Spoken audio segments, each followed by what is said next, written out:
Hi, my name is Dino Dragun, founder and CEO of Hidrocibalae, Marine Geophysical Data Processing Center. We support offshore energy projects by turning complex marine data into clear insights. And in this talk, I'll explore how constantly changing seabed directly impacts subsea power cables. In many of our projects, we work with multi-epoch data, and there is a question: do we just process data and deliver it? Or we ask ourselves where the potential risks are?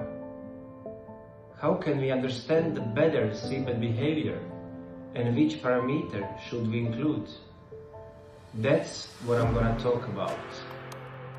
Additionally, it's important to analyze how automation can help us speed up these processes and make them more efficient, reliable, and scalable.